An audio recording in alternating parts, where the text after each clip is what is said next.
So I guess I'll just start out by welcoming everyone to Sappy Hour. It's kind of a bit of a play on words because our logo is Sammy the Sapsucker. And this is kind of a bit of a happy hour where we can get together and just learn a bit about the Atlas and yeah, get some questions answered as well. So I guess I have a bit of big shoes to fill here because Emily is not present, but I'll try my best. So I guess I'll start out by kind of introducing everyone. I'm Kaylin Boumelis. I'm the assistant coordinator for the Ontario Breeding Bird Atlas. And tonight, Kevin Hanna with the CWS, Canadian Wildlife Service, is going to be giving a presentation on Nightjar Surveys. So Kevin actually is the one who wrote the protocol, the survey protocol. So he's in a good position to be talking to you guys about it tonight. We also have Kathy Jones, who is on the Owl and Crepuscular Species Working Group as well. And she's also on the Volunteer Management Committee, and she's with Birds Canada. And then we have Mike and Mike, who are here for all of our Sappy hours. So Mike Burrell on the Significant Species Committee with OMNRF, Ontario Ministry of Natural Resources and Forestry. And then Mike Cadman, the Atlas Coordinator, who you all should hopefully know by now, the third time around. And he's with the Canadian Wildlife Service as well. So I guess I'll just let Kevin take it. Oh, before I do let Kevin take it away, if anyone has any issues, technical issues, please put those in the chat and we will try to help you solve them. You won't be able to turn on your videos or unmute yourselves because this is a Zoom webinar. So if you do have any questions, please put them in the Q&A portion of Zoom. So if you hover, it's usually on the bottom of the Zoom panel. If you're on your computer, if you're on your phone, usually you can tap the screen and all those options will show up for the Q&A in the chat. So now I will let Kevin take it away. All right, thanks, Kaylin. So yeah, I guess I just want to sort of raise awareness about this survey and just let people know that it's an option out there. And it's certainly a super easy survey for anyone who is worried about their birding skills and doesn't think they can participate in a special survey for the Atlas. I just want to reassure people that this is a super easy, straightforward survey, probably one of the easiest ones you can participate in the whole Atlas process. So in terms of what you need to know to participate in a Nightjar survey, again, it's super easy. It's a passive survey, which means you don't have to have any specialized equipment. You basically just go out and you listen for the two targeted species. So in Ontario, really, it's eastern whippoorwill and common nighthawk are really the only species you'll encounter as part of this survey in terms of what we're focusing on. So by a passive survey, I mean it's only listening. And again, as I said, you really only need to know the calls of the eastern whippoorwill and the common nighthawk. Probably for the first 30 to 45 minutes while it's sort of still twilight outside, you can still pick up common nighthawks visually when they're flying around. But primarily this survey is an audible survey. So you're just listening for the sounds of these two species.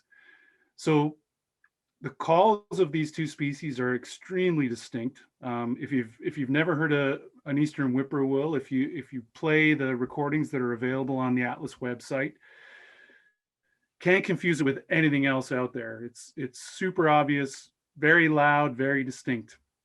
Common nighthawk, there's two types of sounds that you can focus in on when you're doing this survey. One is a call they make, and it's often referred to as a peent call. So it's sort of, people describe it as if you whisper the word beard under your breath. That's what the peent sort of sounds like. And when they're peenting, they're generally up in the air, flying around. So you can't confuse it with the only other species that makes a similar sound, which is the American woodcock. So again, woodcocks are always generally near the ground when they make their peent sound. And it's usually a lot earlier in the year. So by now, most American woodcocks aren't peenting anymore. And if you hear a peent, it's probably a common nighthawk. So again, it's largely an audible survey. It can be visual for the first little while you've got enough light that you can see nighthawk flying around. To distinguish nighthawk from any other bird out there, they're a fairly medium-sized bird, I guess I'd say. They're quite slender with long pointed wings, but the very distinct feature about them in flight is that they have these white wing patches on their wings near the bend in the wing. And they have a very sort of snappy turn-like flight. So if you've seen terns by the water anywhere, they sort of have that snappy flight. Nighthawks are a lot like that. When you hear eastern whippoorwills, they're almost always stationary, means they're like perched on a branch somewhere, and they don't fly around when they're calling often. They can move locations, maybe 10 meters or something, but they don't move around a lot. Whereas nighthawks tend to be sort of flying around at dusk, calling and booming. That's one other thing I should mention too, is that we're also interested in detections of the booms that they make. And when I say booms, it's an audible sound you hear, but it's basically nighthawks do these dives, and when they come out at the bottom of the dive, they sort of flare their tail and their wings, and it makes this kind of sound like people call it a boom. So that's another sound that they make that you can record when you're doing these surveys. In terms of where you can do it anywhere in the province of Ontario. So any Atlas square is fair game in the province of Ontario. The timing of the surveys, the optimal window, or the only window for surveying nightjars, is between the 15th of June and the 15th of July. The optimal timing is about 30 minutes before sunset is when you'd start the survey, and you would go basically till you complete the 10 sites that you're required to do for every Atlas square. So again, as I mentioned, nighthawks tend to be active on the early part of your survey. So they're active from about 30 minutes before sunset right through to the end of civil twilight. So that's the sort of period right after sunset until it starts to get sort of dim and dark. That's when nighthawk are most active. At the end of that period, so 30 minutes after sunset and throughout the rest of the night, whippoorwills become active. So it's sort of a phased survey where the 30 minutes before sunset till about 30 minutes after sunset is designed to capture detections of common nighthawk. And then after that, the remaining sites will capture probably only whippoorwill. In terms of selecting sites, so again, good to contact your regional coordinator, find a square that's available, that's maybe a priority for surveying. You want to pick 10 suitable locations to conduct your surveys. So in deciding what sites are suitable for common nighthawk, you want to find sites that have openings, preferably things like exposed rock or sand. If you're in the north and you've got burn forest around, those are great places as well. If you're in big cities like Toronto or other cities in Southern Ontario, old gravel top roofs can be really good. So if you can find points that are in cities that are adjacent to sort of older parts of cities that might have those flat top graveled roofs, those are good places to go as well. And be really interesting actually to get some data from within urban areas, because there's not a lot of data for those for nighthawks in those areas. For whippoorwills, generally good if you can have large intact blocks of forest with adjacent open fields or wetlands. Those are good habitats as well. So again, you want to sort of look at your square that you're focusing in on, try and find those habitats. It may require a bit of scouting if you don't know the area really intimately, to try and find sort of habitats that are suitable or sites that are suitable from the ones that are already previously selected for those Atlas squares. Now, when the time comes to do the actual survey, you want to download data sheets that are prepared for you in advance that help you sort of navigate the data that we need as part of this survey. So again, I mentioned that you really only need to know the two species, common nighthawk and eastern whippoorwill, that are the focus of this survey.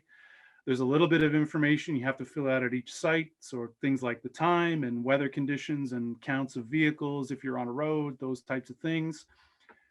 It's a 6-minute duration survey.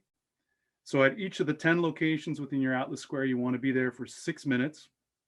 And you note the detections of any nightjars in each of the minutes of that 6-minute duration survey. It's important that we understand when you detect birds as well as if you detect birds at each site. So it's really helpful if you can provide that information. And there's handy little boxes on the data sheets that you basically fill in, minute 1, did I detect that bird? Minute 2, minute 3, sort of like that. So you want to create a new row for each individual bird you detect at each location. So if you're at site 2 and there's 2 nighthawks flying around, then you'd give 2 rows for nighthawks at that location.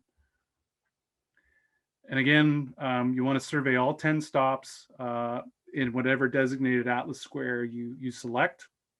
You can do the survey in multiple nights if you want to, but keep in mind, again, there is a bit of a time difference in terms of common nighthawks are detectable for probably the first hour of the survey, and whippoorwills are detectable for the second portion of the survey, sort of from a half an hour after sunset for most of the night. So if you do the survey in multiple nights, be sure not to sort of bias it and only do your surveying at one portion of the night where you maybe are only detecting one of the 2 species more than the other. So I guess just something else to keep in mind. And again, I can't reinforce enough, it's important to have the established data sheets that we've created for the survey on hand when you're completing it. So you remember to collect all the information that's vital for us to know. In terms of data entry after the fact, you can go into the Nature Counts portal and enter this information at a later date. I haven't done it myself, so I'm not entirely sure how easy it is, but I know the format's there for you to be able to do it, and it's pretty straightforward. So that's the Nightjar survey in a nutshell. Again, one of the easiest surveys out there to do. You only need to know 2 species. And if you listen to the sample recordings that are available on the Atlas website, you won't confuse these 2 species with anything else out there. So no reason not to do it. And I'm certainly happy to answer any questions I can. And yeah, we'll go from there. Awesome. Thank you so much, Kevin. I'm just gonna move the spotlight here and do a kind of a gallery view for the question and answer period. So if anyone has any questions, whether they be Nightjar survey related or just Atlas related, we have lots of atlasing experts here on the panel. So if you're on Facebook, feel free to add any questions as a comment. And again, if you're here on Zoom, then please put them in the Q&A. So I do see that we have a couple questions here already. One of them is from Derek, and he says, should we extend the survey time for any car events? Yeah, that's a really good question. So I guess it kind of depends on the situation. So if you're on gravel or if you're on asphalt somewhere and there's a big sort of 4x4 truck with big knobby tires coming down the road at high speed, sometimes you can hear that vehicle coming sort of 30 seconds before it gets to you. You can hear it 30 seconds after it leaves you. So that entire minute of survey time is probably not very good when you're trying to listen for birds. So I would say in that sort of situation, you probably want to replace whatever minute that vehicle drives by in and add a minute onto the end. So it's sort of context dependent. I've also had small cars that pass by quickly and they really don't influence my ability to hear. So I kind of leave it to you, but you certainly can add time if it's a situation that sort of requires it. Awesome, thank you. This one might be a good one for Mike Burrell. John says, when I have reported some species that are actually quite common in some areas around here, I've been given a notice when submitting that I'm reporting a rare species and that I should provide appropriate documentation. What is appropriate documentation? This has happened with barn swallows, certainly not as common as they used to be, but several of our neighbors have them nesting in their barns. And he mentions a few other species as well. Yeah, sure. Just want to double check that you can hear me. Okay. Yeah, we Good. can. I was having technical problems earlier. Yeah, that's a great question, John. So with the 2 species you mentioned, barn swallow and field sparrow, both of them should have that funny little like double S symbol beside their name in any of the Atlas stuff, and that indicates they're a species of interest. Is what we're calling them. So for those species, they get flagged for additional details anytime you enter confirmed breeding evidence, which is obviously what you've done. And really what we want is we're flagging those are species that are some sort of priority species for us. So like the barn swallow is a federal and provincial species, and then sparrow is a fairly high candidate species for the COSEWIC, the Committee on the Status of Endangered Wildlife in Canada. So it's possible that that's going to become a species at some point in the future. So what we really want is we want to ensure that when you've got a confirmed record for those species, you're adding details. It's not so much about confirming the identity for those ones. It's more about we want extra details, you know, to back up that, yeah, you did in fact find a nest, or plotting the exact location is really important if possible for those species. If you're using the app or the website, when you're doing the data entry, you can add little points for those species. And I think for next year, we'll probably be able to build in a feature that lets us specify a little more clearly what we're looking for and for things like that.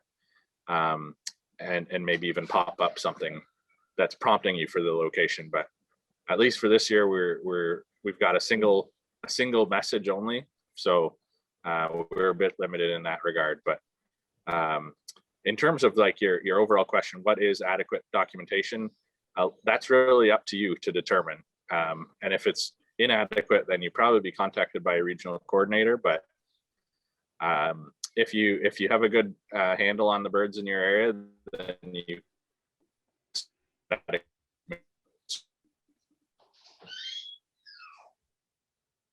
barn swallow that's declined a lot, but still fairly common, then you probably need a little less detail.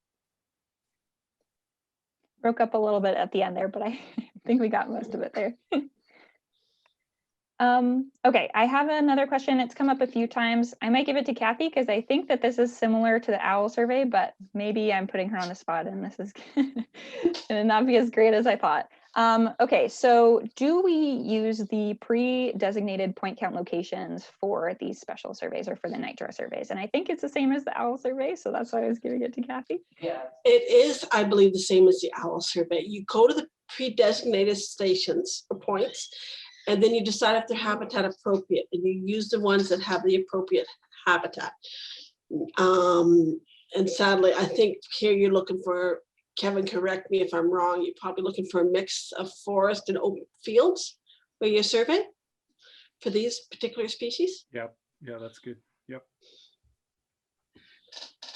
No, that's great. Thanks, Kathy. Yeah, I was afraid it was going to be totally different and then I just threw you a bone, like a tough one there, but okay, we're good. Okay. I did a digital audio point count for my square. Can I use the same recording device for Nightjars? I'm going to give that one to Mike Cadman. I feel like it's a tough one. And he was just on vacation, so. So wake up. Well, that's a good question. I don't think there's, as Kevin said, they're such readily identified birds. It would be a lot of effort to sit down later and listen to the whole recording.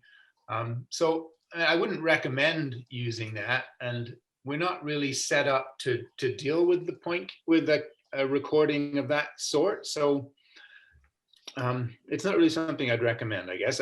Kevin looks like he agrees, so that's comforting. It's not something we thought of previously, but I don't think I'd recommend it. Yeah, I think if you listen to the clips that are available on the website, you'll find very quickly that the two species that are the targets for this survey, their calls are so distinct and they repeat them so often that I think there's limited chance for confusion in terms of knowing whether you've got those species at a specific site or not. So yeah, and like Mike said, I think it'd be really hard after the fact to try and extract that information from recordings. I think we're not really set up. It's just way easier to have people actually do the surveys themselves out there as opposed to record them. Perfect. Okay, so I have a follow-up question for Kathy. Kathy, what do you mean by pre-designated survey points? The Atlas has a available set of survey points for each square. And Mike can correct me if I'm wrong, I think there's 40 of them. And for any of the specialty surveys, I believe you go to those points, with the exception of the marsh monitoring one, you go to those points and you decide if it's habitat appropriate. And you use the first 10 in the set that are habitat appropriate. for the species you're looking at. So while you're looking at the same 40 points, what you survey for a barred owl could be very different from what you choose for a nightjar survey from that list of points. Yeah, just to make it perfectly clear, those are the point count locations, the designated point Okay. count locations that that people use for these special surveys. And can I jump in and say one more thing on that? We'll get the whole gang on it.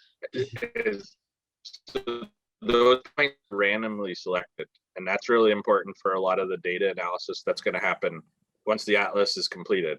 If they're cherry picked locations for these surveys that you just go to your best places, then it really screws up the analysis after the fact and makes it look like some of these species are way more common than they really are. So going off of that, Jeremy asked, you select the locations, just to be clear, based on the most appropriate habitat rather than a given distance apart. So for example, a kilometer apart. There's a kilometer distance minimum between the point counts for the Nightjar survey as well. So both? Both. Okay. Both. Yeah, you can hear, like whippoorwill, you can hear pretty far. So you want to be at least a kilometer apart in terms of where you space your points, your sampling points, for sure. Yeah, I was doing whippoorwill surveys the other night, and I can guarantee you I had overlapping calls, just because the calls carry so far on a clear night. I think that actually answered a couple questions, because we had another person that is going to be doing a bit of atlasing and was wondering how far apart whippoorwills might be heard. And so I think that kind of answers both of those there, which is good. Do you need to go in numerical point order when you're trying to select them based on habitat and distance? Yeah, you're supposed to, the points are numbered 1 to 40, and you're basically supposed to look at the first 10 and see it, and if those all happen to be good habitat, those are the 10 you'd use. If some of those aren't appropriate, then you add number 11 and 12 and 13 and work your way through the system that way. Awesome. Okay, I have a question from John. I might give this one to Mike Burrell. I understand the importance of the Nightjar survey and will be doing it, but are sightings or hearing these birds still important enough to record when you're not doing an actual survey? So I guess as an incidental observation. I have 2 locations where you hear them every night. Yeah, for sure. We definitely want the so you can put it in. Even better would be to do it as like a stationary count. Go in and do like a 10-minute or 15-minute stationary count and put that into the atlas. Yeah, I mean, there's lots of different goals with the atlas, but one of them is to map all the locations, or as many locations and distribution of each species as possible. So it's not going to get used necessarily for our survey data will be used for, but it'll all go into the atlas in terms of mapping distribution. And these 2 species are species at risk, so it'll feed into various species at risk planning information and things like that. So super important, especially for these species. Awesome, thank you. I have one for Kevin, and that is, I know you mentioned that there's only a couple species and you feel like it's a pretty easy survey to do. And so what do you think the skill level would be required for this? Like, do you think like a beginner atlaser could contribute to this, or is it something that someone more advanced would be needed to do? This is as easy as it comes. This is the easiest bird survey on the planet, I would say. Not only because it's only 2 species, but again, I can't sort of emphasize this enough. If you listen to those 2 recordings, the samples that are on the website, these birds have the most distinct calls. Like the whippoorwill actually says its name over and over. Whippoorwill, whippoorwill, like constantly. Nighthawks fly around doing this peent and boom. It's both are extremely distinct. When you have them at your site, you'll know it for sure. So you could spend 10 minutes familiarizing yourself with those recordings. You'd be an expert for this survey, no problem. I would like to add to what Kevin's saying. It is really, he's right, they're absolutely easy to identify, but what you can get yourself in trouble with as a new volunteer is double guessing yourself. If they're not there, they're not there. These calls, they're there, you'll hear them, no doubt. So just don't sit there and say, I must be doing something wrong, I'm not hearing them. Chances are, if you have good hearing, if they're there, you hear them. Yeah, I think it's important to emphasize what Mike Burrell said as well, is that these are both listed species. They're federally listed species at risk. So they're rare on the landscape as well, unless you're in really suitable habitat. So yeah, don't think if you've done like 6 or 7 points and you're not getting them, that you're not hearing them or you're doing something wrong. They're not that common out there. Where there's good habitat, they're all over the place. So that's really what the focus is, trying to find the points in a square where there's good habitat. So you find these guys. When you're on them, you'll know it for sure. There's no question.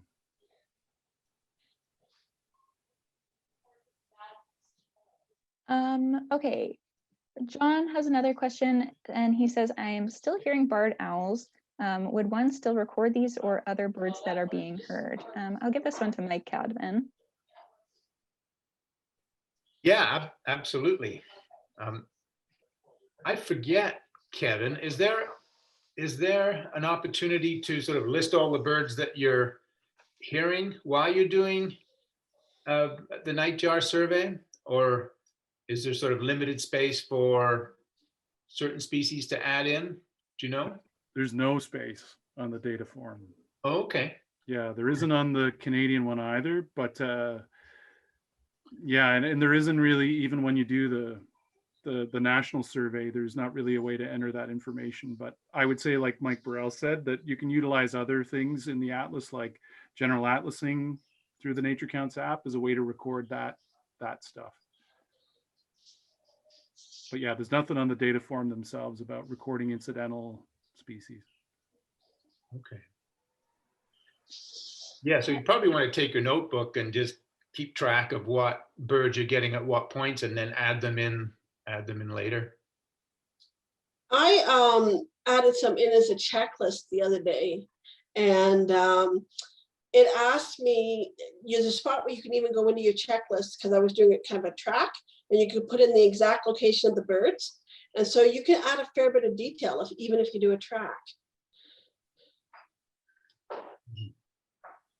Okay. Yeah, that's a good suggestion.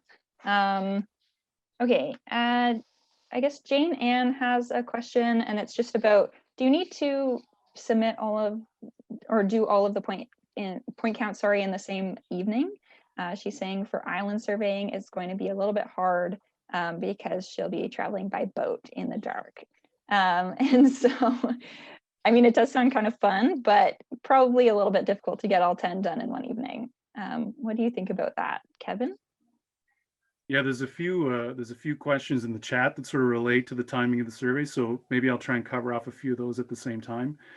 Yeah, I think one of the distinctions about this survey is that it starts 30 minutes before sunset and sort of goes until you've sort of finished your 10 points, or you get too tired, or whatever it is. But I guess the thing to keep in mind is that, especially in Southern Ontario, the first hour is really the optimal time and the only time you can detect common nighthawks. After that first hour, then whippoorwills will start, and they kind of go throughout the nocturnal period. So if you were to start your survey in that first hour, you'll really only be able to detect common nighthawks, and you won't be able to detect whippoorwills. So if you did your survey across multiple nights, but only in that time window, then all you're going to detect is common nighthawk. Same with if you start at an hour or 30 minutes after sunset and sort of worked into the night, you only detect whippoorwill. So I guess I'm trying to say that it's important to sort of balance the timing, to consider both species when you're doing these surveys, and that they have very narrow time windows when you can detect them. And if you do it over multiple nights, then you've got to just keep that in mind in terms of how you do distribute your time to survey these two species. So. Perfect, thank you. Can we include off-road point count surveys in our choice of 10 locations? And Either Mike Cadman, Kevin, who I'm not sure who wants to answer that one.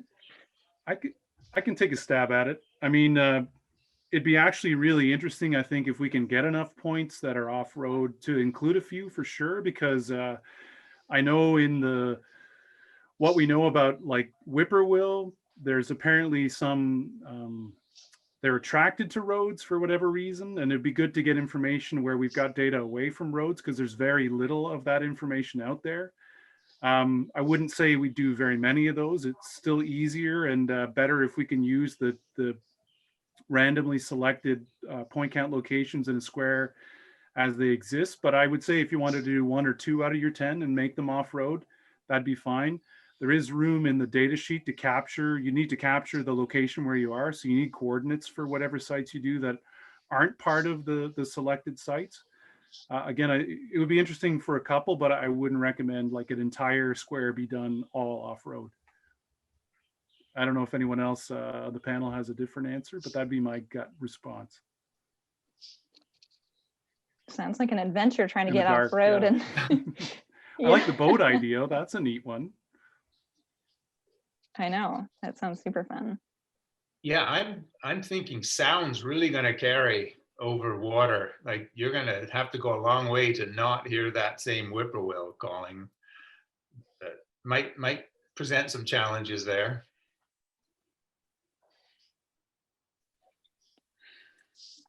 Okay, should you try and target the full moon phase for whippoorwills specifically? Kathy, you are the one who suggested that we do our Sappy hour tonight for this reason. So I'll give this one to you. Well, traditionally, we have believed that whippoorwills are the most called the loudest when there's a very bright sky at night, which is usually in between the quarter moon and was it the waning to waxing, waxing to waning, I don't know which one, but basically when the moon is above the horizon and very bright. So you want quarter moon to full moon, and it's easier before the full moon because moonrise gets later as the moon cycle progresses. So after the full moon, you're getting up like 2 in the morning to do your surveys. So you do want to do it right now is pretty much the ideal time is what we've been telling people, yes. Awesome, thank you, Kathy. Okay. This one is more just a kind of general atlasing question, but Terry is wondering about recording the same species in a square each time that you go, and if that's what you should be doing. So, you know, you visit a square and you get a robin, and then you can visit it again in the future and try to get the T breeding evidence code at the very least. But do you keep recording it after that point in that square? I'll give this one to Mike Cadman. I know this is one that's come up before, so. Yeah, back in Atlas 1, you didn't have to do that, right? You had one data form and you just once you had Robin up to confirmed, that was it. You didn't really have to worry about Robin again for the Atlas. Now we've changed that a lot with Atlas 2 and Atlas 3. And with Atlas 3, yeah, we want as much as possible a complete checklist every time. Every time you do a checklist, we do want a complete list of all the birds that you get on that track. So yes, if you go again and again to the same place, we would like you to report those same robins. All right, awesome. We have a few general atlasing questions, so I'll get to these. John has asked, I'm going to give this to Mike Burrell. I see he wants to answer it live. So if I see a bird sitting on a nest and it refuses to leave without direct harassment, what code should that get? And it has happened with a couple of species. Yeah, so it's tempting to guess that it's sitting on eggs, but unless you know that, you should just use the AE code, adult entering. So that's an adult is occupying the nest. If you can manage to see a little speck of an egg, then you could do nest with eggs, or if you can, if you can hear the young bagging in the nest, you could do nest with young. But if all you're just stuck with seeing a bird sitting on the nest, then you should be using AE code, I would say. Yeah, and I would say don't worry about that. That's a great code. There's no reason to worry about it and feel bad in any way. It's just a valuable record, right, in itself. Awesome. Okay, someone has a question about how to enter survey data on the website or app. And so Kevin, I know you said you haven't done it yet, so I'm not sure if you want to answer that one, or if I should give it to Mike, or Kathy might know, or other Mike, any of. Yeah, I mean, I think we'll have a video up soon, hopefully, on the YouTube channel, but it's just you can't do it on the app right now. Maybe next year we'll have that available on the app. On the website, it's just under submit, and you have to be logged in, obviously. It's under special surveys, I believe. And then you got to select your survey points when you zoom in on the map. But if you're feeling lost, then maybe record your data onto the data forms and wait for the handy dandy YouTube video. Yeah, you're right. It is under the special surveys, so that that will do it. Okay. Okay, we have another Nightjar question. I guess I'll give this to Kevin. Should we repeat sites on different nights? For instance, doing the early evening or later the next night, so we can catch both the Nighthawk and the Whippoorwill?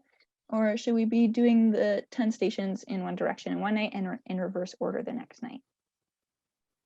I'd say ideally you just do the 10 sites in one night. And I mean, it takes about 10 minutes or so to drive between sites and do the 6-minute survey. So it's a 10-minute total to complete each point count. So basically between the 30 minutes prior to sunset and the 30 minutes after that the Nighthawks are active, you can get sort of 5 to 6 points done. So you do those ones, and then so the Nighthawks will be active for those 5 sites or whatever. And then you continue on and do the next 5, and the Nighthawks would start to wind down and the Whippoorwills would start to pick up. So the idea is you'd sort of transition through Nighthawks being active into Whippoorwills being active, and you sort of complete your route sort of doing half and half, picking up Nighthawk in the first hour and then Whippoorwill in the second hour. That's generally how it's designed. So that's why I was kind of saying if you're doing it sort of in pieces through multiple nights, just keep that in mind that, you know, if you're only doing the sort of 30 minutes before sunset to 30 minutes after, you're probably only going to pick up Nighthawk if they're around. And if you're doing it after 30 minutes from sunset, you're only going to detect Whippoorwills. So just bear that in mind, I guess. But the national protocol, you basically just sort of do it's 12 stops in the national one. And you basically do your first 6 when it's optimal for common Nighthawk, and then you do 7 to 12 when it's optimal for Whippoorwill, and you end up with both species on your surveys.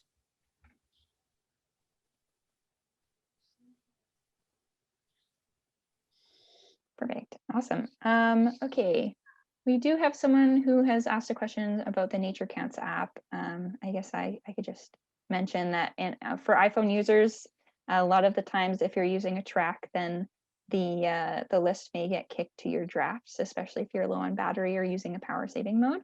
And so you could change your settings on your phone so that it doesn't automatically go to sleep, which could push it to your drafts. Another option would be shorter checklists, or just reopening your drafts and kind of finishing off, submitting it and starting a new list. But that is a known issue with the iPhone and the Nature Counts app that we're trying to work on. So I just figured I would mention that one. Okay. Wendy, I'm so sorry, Wendy. Wendy is asking, will the Nature Counts app eventually allow us to rename our checklist before submitting? I understand currently when you submit a checklist through the Nature Counts app, it is submitted with your location, the lat and lon, and the square number. So Wendy is wondering if in the future we'll be able to change that using the app. And I'll give that to Mike Burrell, because I think this is a conversation we may have had in the past. Yeah, it's one of those things that's on the list of things we want to see, but I think it's a little down the ladder, but yeah, it's something I would love too. I share Wendy's desire. So Yeah. yeah, a lot of stuff's gonna change over the course of the 5 years, and yeah, unfortunately everything's not perfect right from the get-go, but it's getting there. Awesome. Yeah, sorry about that one, Wendy, and thank you very much for your patience. Okay, I guess Kevin has to leave maybe a little bit soon, so I might give this one to him or maybe Mike Cadman. Jane Ann has 3 squares with no roads. Do you have any advice for her? I guess with regards to Nightjar surveys, but maybe just in general. That sounds like a tough one. Yeah, how'd you end up with 3 squares with no row? Poor planning, Wendy. Yeah, well, maybe Kevin could address the Nightjar question on that one, and I'll give me some time to think about the atlas, more broad atlasing questions. Yeah, I'm struggling to think about how you actually even get into your atlas square. I mean, if there's water, then certainly, like someone said before, if you can, I mean, it presents a bit of a danger or a safety issue in terms of if you're going out into water as it's getting progressively darker, it's probably not the wisest thing to do. So I'm not sure I would recommend that. Again, even sort of accessing areas off-road at night, I don't know. That's a really good, I sort of deferred answering it because I wasn't sure what to say, but yeah, I don't know. If anyone else on the panel has a brilliant idea, I mean, yeah, I don't know. Good question. I'm stumped. Well, I mean, not every square needs to have every one of these surveys done. What? And I mean, you there's clearly some way to get into the square and do some atlasing. So, I mean, it's a great nocturnal surveys done on all the squares. But it's going to be pretty hard to do a Nightjar survey if it's all by foot, for sure. Yeah. Bushwhacking. Yeah, like in that case, there almost certainly won't be any pre-designated point counts anyway, because they're primarily on roads. So yeah, I think in that case, it would probably be a matter, as Mike said, if you can camp in the square, maybe take a checklist, do a checklist around dusk, keep track of the birds for sometime around dusk and report birds that way. But I don't think you'd be able to do the full formal protocol for the Nightjar survey. All right, and speaking of keeping safe, John is asking, there have been no reports of whippoorwills in downtown Toronto for years. Is it pointless to even bother looking for one in this survey? He does not feel comfortable in downtown Toronto at night. I'll give this one to Kathy, sorry. Yeah, she says that she would like to answer it live, so I'm gonna give it right to her. Well, there's a couple things at play here. One, you should not be taking risks just for the survey. That's the bottom line. But to be fair, a species like this may not be reported on eBird if people think it's a sensitive species. So if there's actually, by some strange coincidence, the perfect habitat for whippoorwill in downtown Toronto, then potentially you should go with some friends and survey it if you feel safe. But I wouldn't trust eBird into telling you that there isn't any in this particular location, but safety is first.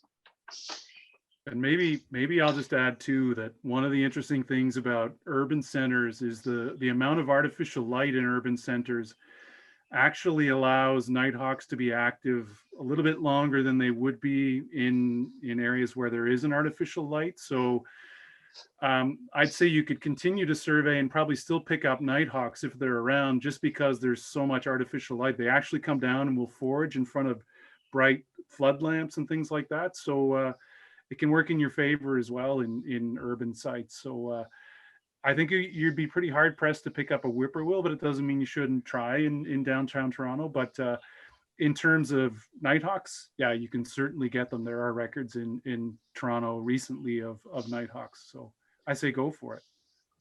Just be safe. Perfect. Okay, we had one from, it was Rob, and he's asking, how often is a brood patch reported? Is it most often seen in perched or in flying birds that are taking a break from incubation? I'm going to ask Mike Cadman. It's almost exclusively banders that report brood patch. Yeah, you'd have to be lucky to see a brood patch otherwise, but you never know. I guess it's feasible, but really I'd say 99.9% of the records that we do get will be from banders. There are people that run map stations that are monitoring birds right through the breeding season, banding them and counting numbers in a restricted area. And we do get a number of records from those folks. Perfect. Okay. So that's good. And then I guess Terry's following up on his previous question. He was asking, I guess this time a bit more specifically about his about seeing a bird in the same spot. So he goes to a trail all the time, sees a song sparrow at the same spot, and he has the T breeding evidence, and he goes back looking for other birds, and there's the same song sparrow, no change in evidence. Does he record it again? Yes, yes. And yeah, you probably should just keep recording it as T, because that's the evidence you've got. It's been there for as long as if it's there early and it's if it's there long enough to be a T once, then every time you go after that, it's basically still recordable as a T. You might end up finding them carrying food this time of year. There's a lot of them are carrying food to be able to get build up the evidence for it. But yes, indeed, we are hoping that people will do that. Now, on the other hand, as an atlaser, would really encourage you to go to other places, not to keep going to the same place over and over again.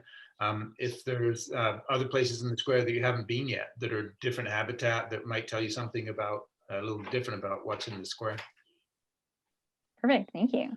Okay, so I think that's it in terms of questions that we've got. Everyone's been a bit quiet on Facebook tonight. So, do we record other birds we detect during the Nightjar survey? Mike Burrell, you just mentioned recently, I think in the chat, just that you saw a spot to record some other species there. Yeah, I was just playing around with, I hadn't tried that previously, but when you're entering the data on the special surveys in the Atlas website, you can actually enter other species, non-target species in there. You'll have to use one of the codes, I guess, but it looks like you can. We'll have to investigate that a little bit before we do the video. Yeah, definitely, and we will be coming out with a video hopefully pretty soon, so that'll be on there for sure. Okay, so it looks like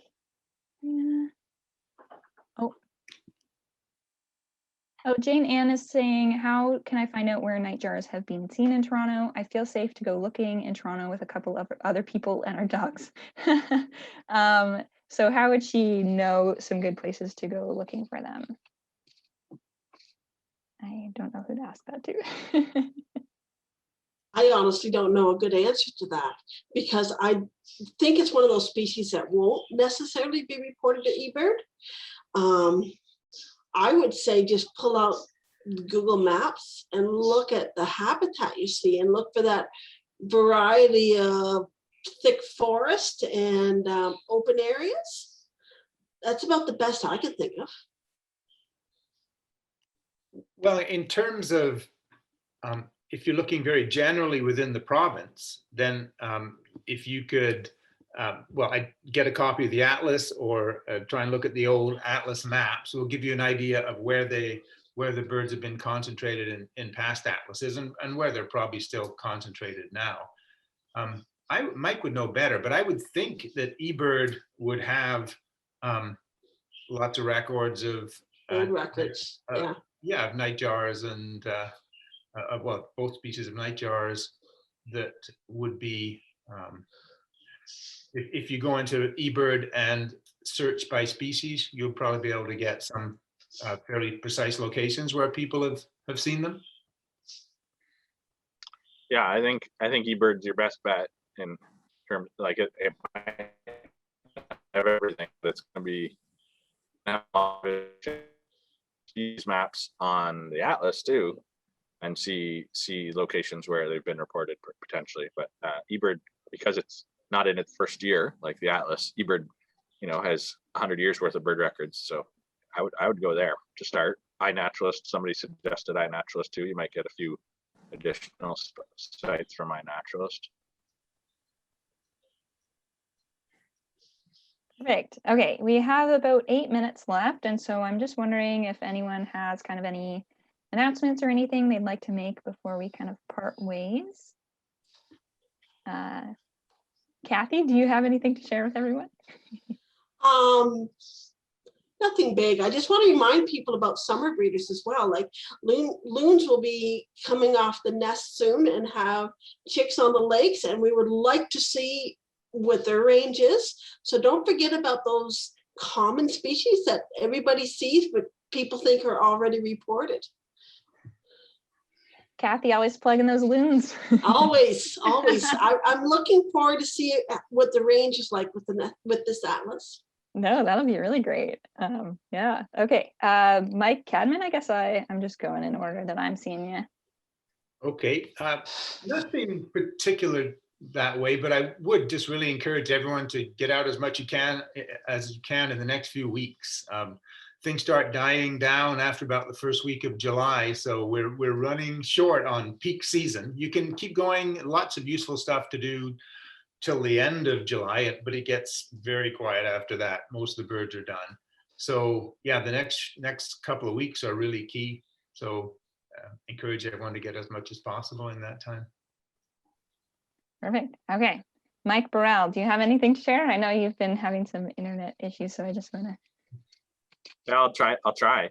Yeah, I'm excited for the next few weeks. It's Kathy and Mike have basically said the same thing, that we're really in a great time, especially for confirming species and like upgrading the breeding evidence in a square at a site. And I saw Aaron, the RC for Ottawa, he mentioned some birds doing stuff with food in their mouth. So keep an eye out, see if you can upgrade that S to a CF. But yeah, I'm excited. I think I'm gonna try out a Nightjar survey tomorrow night if the weather's okay. So wish me luck. Tonight for me. Oh, good luck. Oh, that's awesome. Yeah, I always do mine with my dad for his birthday, so I'm holding out, but maybe we'll do it a little bit early for that. But yeah, okay. I guess if no one else has any questions, we are done a little bit early, but oh, one more question, one last question from Jane Ann. What is considered the northern end of Southern Ontario for Atlas data collection and dates? I'm going to give this one to Mike Cadman. Yeah, well, Southern Ontario, as we define it for the Atlas, is sort of that wiggly line that goes around Temagami, over above Sudbury, and north of the North Channel, Espanola Way, right across to Sault Ste. Marie. So right up to that area, we consider that Southern Ontario for the Atlas, and that's where we're trying to get every square done. And that's in terms of the dates, the point count dates and such, that's Southern Ontario as we define it. All right, perfect. Yeah, snuck that last one in there. Okay, well, I guess if we have no more announcements and no more comments, then that is going to be all for tonight. No more last words from you guys? No? Okay, perfect. Well, it was great chatting with you, and Kevin unfortunately had to leave a little bit early, so I don't have the time to thank him, but thank you guys for coming and chatting with us tonight and answering all of our burning questions. Well, thank you, everybody. Happy atlasing. Have a good night, everyone.